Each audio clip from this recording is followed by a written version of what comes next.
आजकल हर कोई स्ट्रेस में है, हर कोई टेंशन में है और लोग अपने स्ट्रेस को रिमूव करने के लिए धार्मिक शिविरों में जाते हैं या कोई योगिक प्रणालियां करते हैं या मेडिटेशन सेंटर्स में जाते हैं। इसके बीच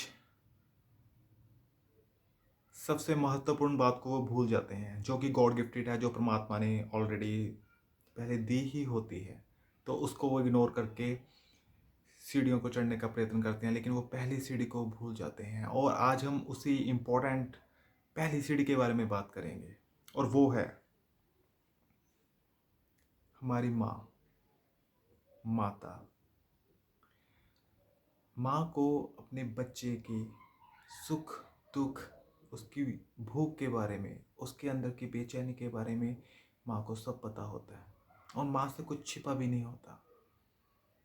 और माँ तो कभी ध्यान नहीं करती, माँ तो कभी जब तब नहीं करती, फिर भी उसकी ऑब्जर्वेशन ऑलवेज एक बच्चे में बनी रहती है और उससे कुछ छिपा नहीं होता।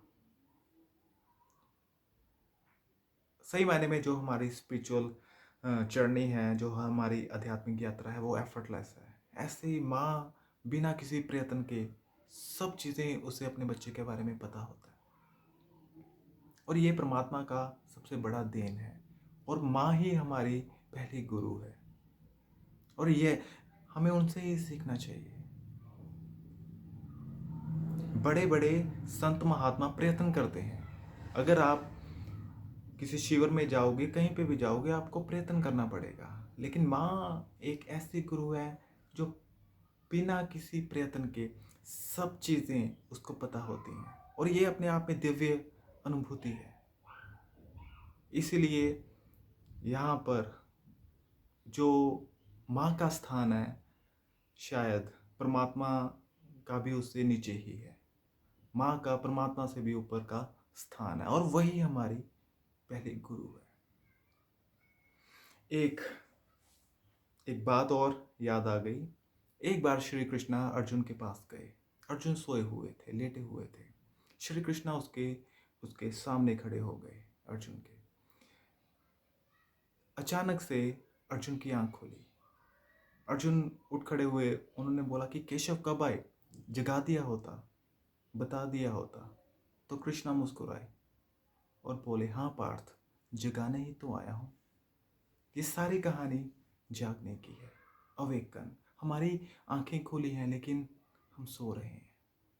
यहाँ पर पाना और खोना का सवाल ही नहीं पैदा होता, क्योंकि जो चीज़ है ऑलरेडी है, उसको क्या पाना।